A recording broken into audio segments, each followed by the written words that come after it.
What happened on that episode of Monday Night Raw wasn't just a return, a twist, or a dramatic segment. It was the ignition point of a storyline that could redefine the future of WWE. Roman Reigns re-emerged not as the same man who once sat atop the company with the undisputed WWE Universal Championship for over 1,300 days, but as something darker, more dangerous, more focused. He didn't return in a blaze of old glory or ride the wave of nostalgia. Instead, he emerged through the smoke with a calm intensity, and beside him stood a force the world was not ready for, Zilla Fatu, the son of the legendary and ferocious Umaga.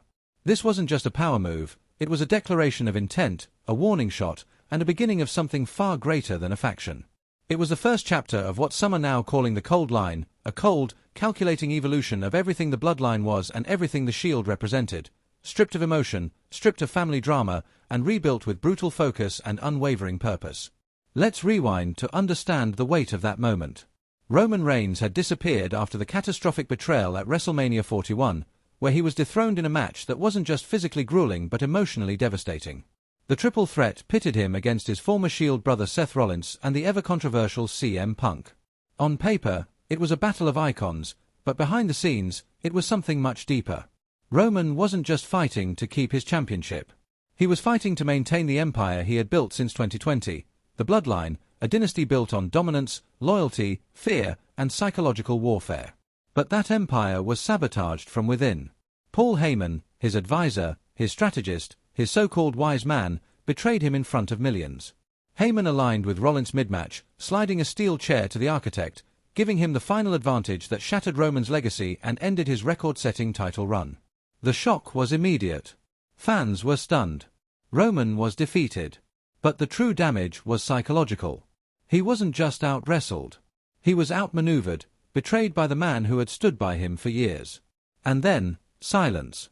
Roman Reigns vanished. No social media. No interviews. No promos. No backstage rumors. He ghosted the WWE Universe completely. In that silence, Seth Rollins thrived. Heyman stood by him as he rebuilt the dominant faction on Raw, bringing in Braun Breaker and Bronson Reed, two juggernauts of strength and youth, to form a violent, no-nonsense stable that began dominating the landscape. Every week, they cut through challengers. Every promo Rollins delivered was colder than the last. He began calling himself the new tribal chief, mocking Roman, claiming he had exposed the illusion of the Bloodline. Fans, commentators, even wrestlers began to whisper the impossible. Was the Roman Reigns era over? Had the tribal chief been buried not by combat but by betrayal? But Roman wasn't done. He was simply recalibrating. The return came when no one expected it. The final segment of Raw was playing out like any other, Rollins in the ring, delivering a venomous promo about his rise, flanked by Breaker and Reed, Heyman looking smug at ringside. Then, suddenly, the arena went black. No countdown. No warning. Just silence. A rumble followed, deep, earth-shaking, familiar. And then Roman Reigns' theme hit. The roof blew off the building. Fans were on their feet, chanting, screaming, filming. It wasn't just a pop. It was an eruption. A mass awakening. Roman emerged from the curtains slowly, deliberately. He wasn't smiling. He wasn't glaring. He was stone-faced. Focused. But then the camera shifted slightly, revealing someone behind him. A young man. Broad-shouldered. Braided hair. Black gear. Intensity in his eyes. Zilla Fatu. The arena froze, just for a heartbeat. Then exploded again, louder than before. The son of Umaga, the heir to one of the most intimidating legacies in the history of WWE, was walking side by side with Roman Reigns. This wasn't nostalgia. This wasn't a sidekick moment. This was calculated. Zilla didn't smile. He didn't pose. He didn't pander. He simply walked like a weapon being brought to war. In that moment, everything changed. Roman didn't cut a long promo.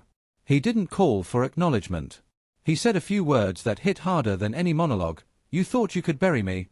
You thought you could take everything from me and not pay for it? This is the beginning.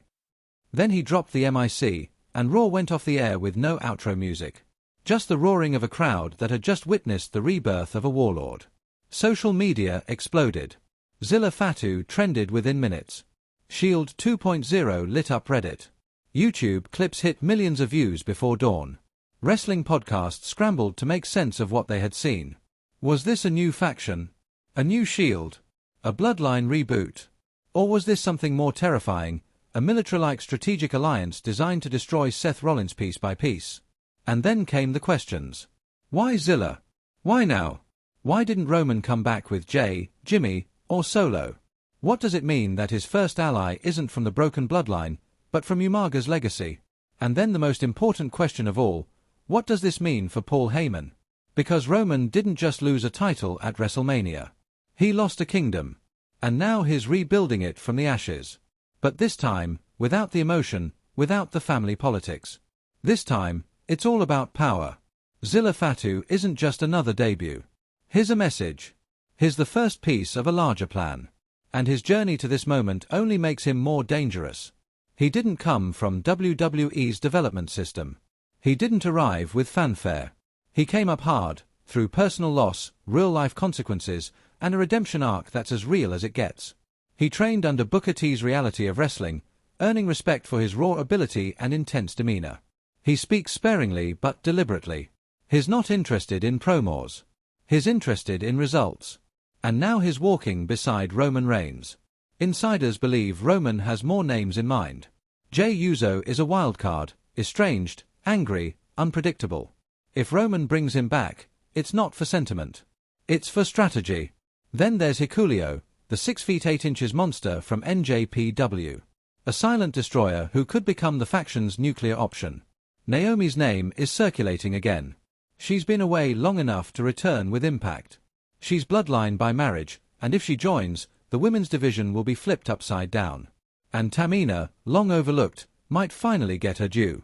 A bruiser. A veteran. A family insider. There are even whispers about Ava Raine, the Rock's daughter, stepping into the spotlight in the long game. But the story isn't just who joins. It's what this faction becomes. Unlike the Shield, which believed in justice, this alliance believes in conquest. Unlike the bloodline, which was built on family ties, this one is built on strategy and vengeance. Roman is done with loyalty. He's not the tribal chief anymore. He's the warlord. And Zilla Fatu is his sword. The implications are massive. Survivor Series War Games practically writes itself. Team Roman, Zilla, Jey, Naomi, Hikuleo. Team Rollins, Breaker, Reed, maybe Drew McIntyre or CM Punk. Or picture a future where Zilla wins the Money in the Bank briefcase. And when he cashes in, it's not on Rollins. It's on Roman. A student overthrowing the master. A torch being passed by force. And if that's the road WWE is on, it won't be a storyline. It'll be a war saga.